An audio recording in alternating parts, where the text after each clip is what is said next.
Oh, welcome to BitBoy Crypto. Today we're talking about Mr. Not So Wonderful himself, O'Leary Kevin. Wait a minute, Kevin O'Leary, digital commodities and the crypto wars. And I'm going to ask you, is Ethereum a security? Well, CFTC has some comments on it. It's going to be a fantastic show. We got some great guests. We're going to get right into it. Kind of help us navigate some of these security laws. It's our favorite lawyer. Wait a minute, that's not what he will not give you legal advice, people. It is Mine Your Biz, but he'll give you great advice about security and how to mine some crypto if that's your game. Also, on the bottom left, we have Altcoin Daily. I think he might think Ethereum's a security. I don't know. Maybe he thinks it's a commodity. You're going to have to stick around to find out. Please don't share. Good. And then we have Piano Matty B, one of the favorite people on the Ivory Keys, and you can also see his cat moving around. Maybe you'll see it scratch its ear or something, but it's going to be a great show. Let's go.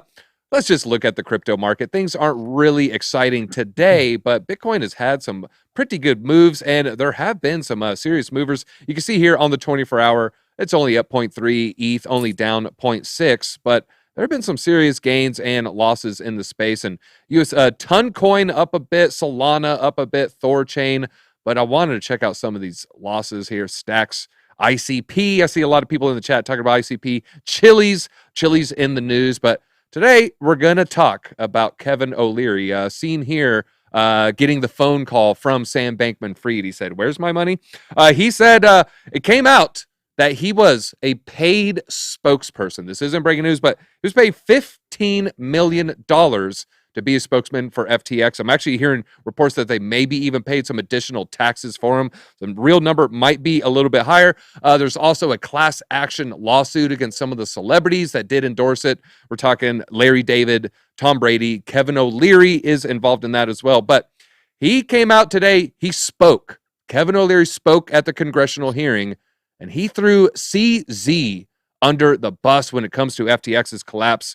Mind your biz. I see you're shaking your head. That's clearly an oversimplification of the subject. Now, can you kind of unpack where did he get this narrative that CZ caused the collapse? Now, what did CZ do with the FTT token? Can you kind of explain how that whole thing went down and, see how he is coming to that conclusion? Sure. Well, first off, as per usual, I don't get tired of saying it. I hope that the BitSquad doesn't get tired of hearing it, but I really appreciate that you're having me back on the channel. And it's always such a pleasure to be surrounded by such intelligent, well-spoken, and handsome people like Altcoin Daily. Geez, sometimes I feel like I don't know why I even try anymore. Because seriously, look at the guy. Who couldn't love a face like that? I'm looking at you, man. I'm looking at you. That's true. I might be one of those few people that could love a face like that, but I'm really weird. I don't use me as a guide for anything. But as far as unpacking everything that's happened in the news cycle the last couple of weeks, several people have gone over it. If you've seen crypto Twitter threads about it, then you can see phenomenal breakdowns of the entire thing. Here's my best guess at encapsulating, my best shot at encapsulating the entire thing. I think what Mr. Wonderful is trying to put on CZ from Binance is that CZ responsibly disclosed publicly that they were going to be exiting their position of FTT. And when he responsibly disclosed publicly they're going to be exiting their position on FTT, this then caused a lot of scrutiny on FTX and on the FTT token. And then a bunch of people said, oh, well, you're creating market panic and you're causing a run on FTT token. And that increased the scrutiny on FTX. And we find ourselves in the position that we're in today, where SBF is now in police custody in Bahamas. I think he's actually trying to say that it's CZ's fault that all of that happened because he responsibly disclosed that they were uncomfortable with what's happening at FTX. And they didn't even have confirmation that things were as bad as we all now know they are. But he just said responsibly, we're going to exit our position on FTT. I think that's what Kevin O'Leary is saying, is that responsible disclosure was somehow an irresponsible run on FTX. Yeah, his quote, I'm kind of paraphrasing here. He knew what would happen once he disclosed he was going to sell those. So he's kind of putting the ball in his court. Now, Piano Matty B, there's really two options in that case. You're going to sell some FTT.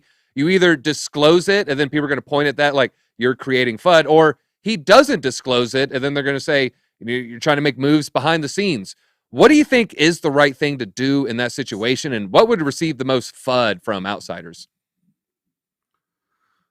Well, good question, DZ. It's a tough one because like it really surprises me now that like they're kind of.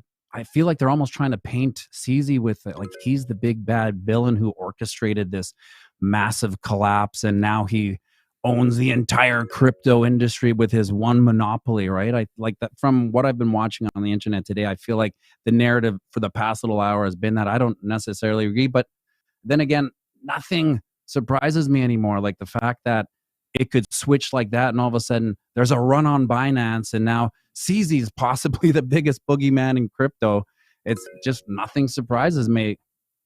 All right. I'm looking at this quote, and Altcoin Daily, you're going to love this one. He was kind of likening their battle as just the two behemoths at war. And this is his quote. Maybe there's nothing wrong with love and war, but Binance is a massive unregulated global monopoly now. They put FTX out of business. Is calling this just love and war a fair assessment, or was this more nefarious than, love and war would suggest? DZ, thank you for having me on. Love being on a quality show around the blockchain. Listen, Kevin O'Leary, lost my train of thought for a sec. Listen, Kevin, DZ, can you set me up again? I'm so sorry. Yeah, so he's calling it love and war. It's just like, hey, it's just love and war. This is what happens. Is that a fair classification of Binance versus FTX? It's just, CZ and Sam, they're just, it's like a lover's spat. CZ is a shark. Kevin O'Leary just plays one on TV. Ooh. And what I mean by that, I think CZ is a shark in the sense that Jeff Bezos is a shark of business. And I'm not even saying Binance is the Amazon of crypto. They wish they were. But what I am saying is that Kevin O'Leary is misguided when he blames CZ for the collapse of FTX. The collapse of FTX is due to large part, as what the new FTX CEO has stated in day one of the hearings, commingling of funds, huge irresponsibility and no oversight internally on these outrageous trades they were making. And I think that Kevin O'Leary probably finds it so odd that Sam Bankman-Fried was arrested. He's probably like, oh, what's a good guy like SBF doing getting arrested? I don't get it. And I think that's misguided. And I think that, time will tell, see what happens. Hey, he's just a good kid, right? He's just a good kid. Now, Piano Matty B, a question to you is, we have FTX, we have ZZ, we have this big fight. And now Kevin O'Leary, he decides to enter into the foray. I don't know if you've seen Shark Tank, but has this changed your opinion of Kevin O'Leary since he's come out and has been so vehemently defending SBF? Has your opinion soured of him? Is this the first time you've heard of him? What are your thoughts of former Mr. Wonderful here? Well, I'm not sure, and I could be wrong here, but I think Shark Tank originated in Canada with Kevin O'Leary. Like, I think before it was Shark Tank in the States, Kevin O'Leary was. And then before that, Lion's Den in Asia, I believe. So I think you're right, actually. Yeah. So he was like the villain there years before he was the villain in the American version of it. So we all kind of knew that he was kind of a little bit of a psychopath businessman, money. I don't care about anything. If I don't like you, get out of my studio. If you don't make me money, I don't care about you, right? That's the way he was. And I think that's the way he's acting now. But unfortunately, I don't think he's going to be able to survive this kind of being a talking head on other TV shows after this, because I think you kind of liked him as a villain, but now you kind of don't like him as a villain. You'd rather him just disappear for good. All right. Well, I think that's a good point. What is his brand going to look like in the future? Mine Your Biz. You have a couple irons in the fire. You're on Shark Tank. Kevin O'Leary expresses interest. Do you not work with him after all of this? Ooh, that's a tough one, man. Because you got Kevin O'Leary talking about how he would work with SBF without any hesitation. I mean, and this is mere days before it. Does it hurt your brand? I mean, because I think of Mine Your Biz brand, I think it's someone who, I'm not kind of trying to be facetious. You actually take it pretty serious. You're very serious about what you promote or disclose to the people who do follow you. So, would you even align yourself with him, or would you see that as toxic to the Mine Your Biz brand? Well, I mean, that's a tough one to answer. I think as far as aligning myself with somebody who is so, I hate to say anything that could come across as some kind of public disparagement or some kind of like defamation, right? Like that's the thing. You have to think about those kinds of things, crossing your T's, dotting your I's. You have to know that you're not going to do anything that could damage somebody else's reputation when you say publicly whether or not you'll work with them. Those are the kinds of things that Kevin O'Leary has to think about. And I love the way that Altcoin Daily framed it, right? He plays a shark on TV, but at the same time, this is a guy who's been the subject, right? He's been named in defamation lawsuits. He's had papers served to him. He deals in the entertainment industry. Everyone's out to cancel each other or stick it to somebody else and, make money the good old fashioned American way, right? Suing somebody else for defamation or for damages in court. So you have to be careful about these kinds of things. Now, in my case, with a brand like mine, where I'm a guy on YouTube who talks about primarily privacy concerns and privacy-oriented cryptocurrencies, I think that I could frame some kind of a collaboration with a guy like Kevin correctly. That said, taking VC money and bringing it into cryptocurrency is also a really tricky thing. And this is a guy who's been able to take VC money for all kinds of other projects. So for him, all he sees when it comes to fundraising is that opportunity to bring in VC money. So I think that there is a bit of a fundamental disconnect between those who are diehard blockchain, cypherpunk, crypto purists and guys like Kevin O'Leary, for sure. Huge divide. All right, Piano Matty B, I'm going to ask you in a second whether or not you would let him run the music corporation. Would you join with him? But first, Altcoin Daily, I think Mine Your Biz, he brought up a good point about reserving judgment and, being careful with our words.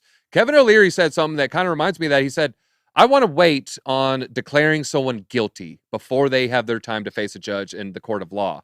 What would you say back to that if he were to say that in response to you saying Sam is a scam artist? How do you rebut the fact that he's saying, let's wait and reserve our judgment? I would say something similar to what Joe Kernan, I believe the host of CNBC, stated to his face, in that even if you're a defense attorney and you have to argue somebody's innocence, even if you don't believe they're guilty, you can say, hey, we got to wait for the courts to decide. But you, for a personal opinion, based on the data that comes out, you can still say, hey, he looks pretty guilty. Obviously, we should wait for a court's decision. But I mean, come on. If it smells like a fish, if it looks like a fish, if it acts like a fish, it's probably a fish. Oh, my God. I have to rethink everything I've thought about O.J. Simpson henceforth. Oh, man. You're saying maybe he did do it? All right. Piano Matty B. The football player? Yeah, he's a Heisman Trophy winner, too. Piano Matty B. He's a good actor. He's in The Naked Gun, 33 1/3. Piano Matty B. Kevin O'Leary, he expressed interest. He loves crypto. He loves your tunes. He loves the Ivory Keys. Would you work with Kevin O'Leary? And just as a fun aside, maybe what would that record label be called? I'm going to try to think. Piano Sharks, maybe. Maybe Wonderful Piano. Go ahead. Well, that's the one part of my brain that says he's smart is the fact that he does play guitar. It takes a certain amount of skill and brain power to kind of put it all together. He's not that great. He's more of a hobbyist. There's a video of him playing on his deck and everything, so he's not that good. And really, I've stopped playing with people that aren't that good because I feel like it just makes them think that they're good, right? So I just shut them down. If he were to ask me to play, I don't know, maybe if he came to one of my piano bars, I'd let him get on the mic just to see if he's got the pipes. Okay, I think crypto Twitter would explode if that ever happened. But yeah, that is a good point. You're so good. You hear the great I'd piano, love to see him you're on this singing, show. you're like, wow, I really got it. We're making something here. Like, no, it was Matty B all along. All right, let's move on and talk about the CFTC. This is actually huge news, huge implications for Ethereum, huge implications for Tether and possible other stablecoins in the future. CFTC wrote that these digital assets are commodities. Bitcoin, Ethereum, and USDT. They said it met the definition of the term as defined by the U.S. Constitution. Mind your biz. I know you don't take the Constitution seriously. Wait a minute. It's the exact opposite of that. You probably take it very, very seriously. Why do you think the CFTC is all of a sudden changing face? Last time, there was a little controversy where maybe someone had a little bit of Ethereum, then they said Ethereum is a commodity, then it kind of came out. A little bit of a scandal was involved. Why do you think they're coming out now? Do you think there's something similar here, or is this maybe a little bit more, maybe there isn't a giant bag of Ethereum hiding in the corner? Yeah, I sincerely wish that I knew what the giant bags of things are that politicians sniff, snort, or smoke before making these decisions? Because I don't really know. It's never really clear what governs these guys' decision-making processes coming out of the CFTC and claiming that so many of these traditionally traded and beloved assets, right, Bitcoin and Ethereum, also commodities, them saying that in the same sentence, it seems surreal, especially after the move to proof of stake. A lot of proof of work purists, myself included, we were fully expecting for this to go a different direction for Ethereum specifically. And it's not that, like, in my view, that I can definitely say, like, well, obviously Ethereum is a security with proof of stake. Very clearly, we have the CFTC claiming otherwise, and I'm happy to see there being some kind of clarity there, some kind of regulatory clarity there, so that 5 years from now we don't need to worry about these things if we want to start businesses in the United States. But what made them decide to do it? DZ, hell if I know.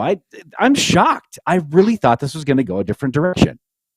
All right, Altcoin Daily, I would say this is some of the more bullish news I've heard in a long, long time. Are we just too distracted by Kevin O'Leary, FTX, for us to realize the implications of this? Or, I mean, is this a nothing burger? Is this something huge, or is this something small?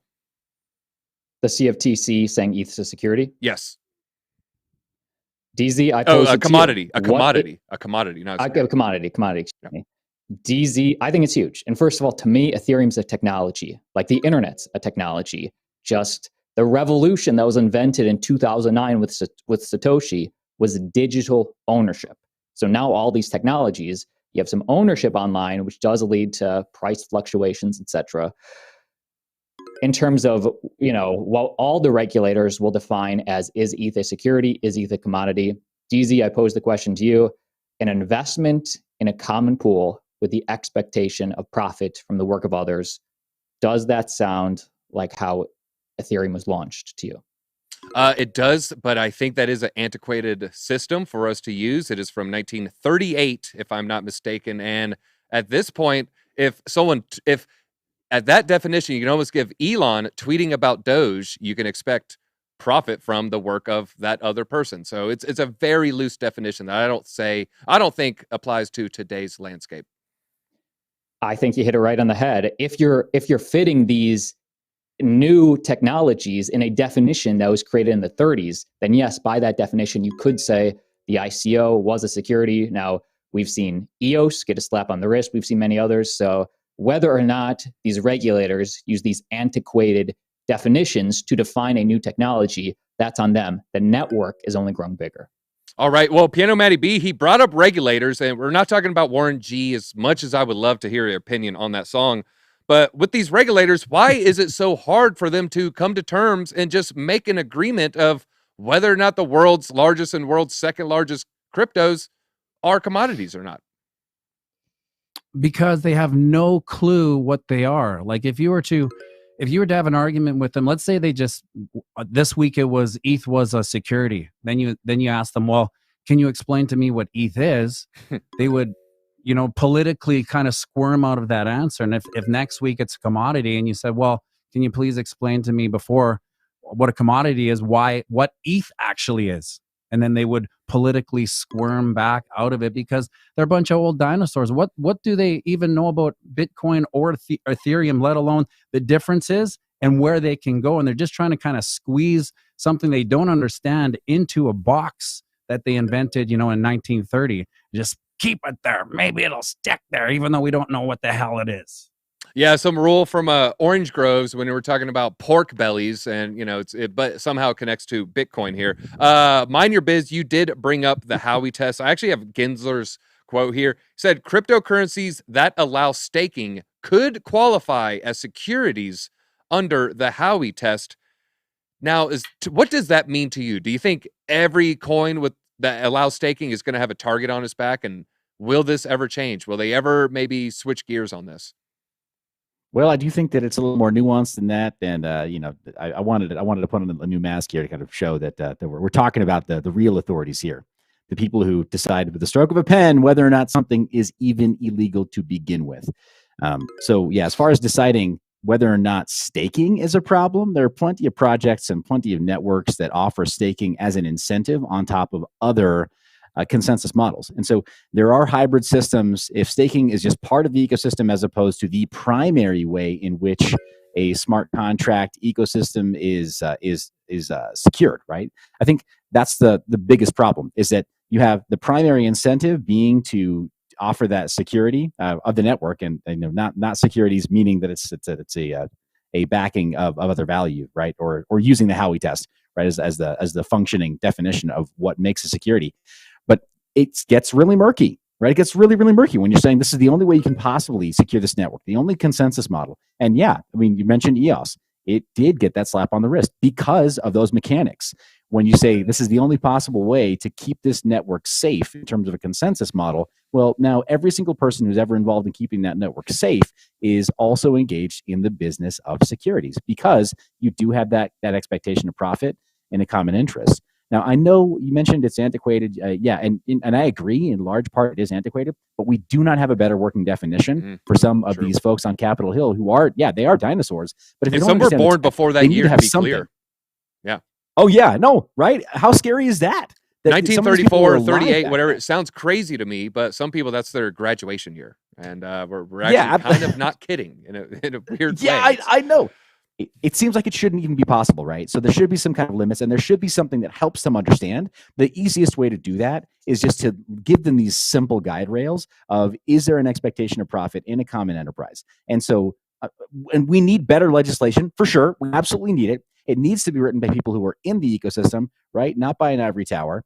And it needs to be written by people who actually understand the ethos of cryptocurrency. It can't just be these people.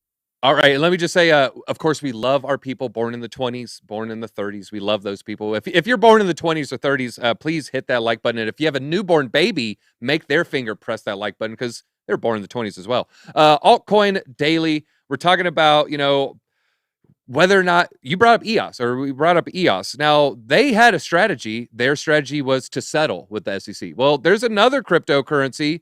They have a wholly different strategy. And of course, I'm talking about XRP. Do you think the XRP versus SEC case, is all of these discussions going to be moot? Or do you think maybe these discussions are being had because maybe there's insight on how that's going to conclude? What are your thoughts on SEC, XRP in relation to these comments? I think regulation through enforcement in any sense is bad for the industry, because then that's often based on the worst examples and then the regulation that these regulators make because of it. I think Ripple wants to settle. They wish they could settle, and they've applied to get summary judgment ASAP. Charles Hoskinson said tomorrow. We'll see. I think whether the regulation for Ripple is good or bad, and I think the FTX situation would lean it more towards bad or not affected at all. But I think we just want the clarity. So good or bad, we're looking for the clarity. Mr. SEC, Gary. Yeah, Gary, please. G3. All right, Piano Matty B, for once not wearing a hat. So I want to ask you on what's on the top of mind of retail here. Retail investors, there's a lot of disconnect between the people who eat, sleep, breathe crypto and, say a retail investor. Does the average retail investor, favorite app is Robinhood when it comes to buying crypto? Do they care one lick whether something's a security or a commodity? What do you think the retail's thoughts are on this whole scenario that we're talking about? No, they give minus 1,000 Fs, whether it's a security or a commodity. They really don't care. And, I kind of think that the vast majority of retail traders are right now kind of timing out because they've been exhausted. They can't really take the heat. It's not for them. They're going to bow out, maybe watch some Netflix for about 18 months, and then they're going to storm back in. And whether it's a security or commodity will make no difference to them when they finally ate back in. All right, Will, follow-up question. Will retail ever stop having the narrative of buying the top, selling the bottom, or is that what they're there for? Matty B. Oh, sorry. What was the question? Yeah. Retail. Will they ever not be known from buying the top and selling the bottom? Will information become so free where maybe retail becomes almost as savvy as traditional traders? No, because there's going to be tiers. So like you get the previous like from failures. Yeah, like the bull market last time, you had the retail traders who are slightly smarter now. and then they're going to come into this bull market slightly smarter, but then there's going to be a whole avalanche of new retail traders coming in at the top, buying the top, then taking it all the way down, selling the bottom, and then the next bull market they'll be that much smarter when they get in. So it's just, evolution of the retail trader. You are a TA person, not to keep it on you too long here. We're kind of experiencing a pump right now. Now we're getting a lot of bullish news. I mean, is this kind of smell like a capitulation event in the near future? I think the biggest thing going on right now on the charts is the bullish divergence on the weekly. So if you go back in history, there's never been a bullish divergence in the weekly that didn't have at least a 40% pump. So this has really been the only bullish thing I've seen in the charts. Everything else is just kind of mincing words and channels, but this bullish divergence on the weekly is the one thing I'm keeping my eye out. But again, it took about 2 months to form, so it'll take 2 months to play out. But I'm watching that. All right, and if there's ever been a bullish. Speaking of bullish or bearish, what is the hash rate looking like when it comes to Bitcoin? Is it on the way up or is it on the way down? Oh man, I had something for this. Hold on. It's on the way down. It's not good. Okay. Yeah, we're not happy about the hash rate right now. All right. But as far as what that means, I mean, that has been bullish though for those of us who are not capitulating, right? So we're not quite at full minor capitulation yet. Hash rate is going down, and difficulty is going down too, though. So that has brought the cost to acquire one full Bitcoin, or the cost to acquire one full Ether, whatever your measure is, by mining. It's brought the cost down. Your average cost to acquire one full coin by mining it, it's good times if you have low enough cost per power.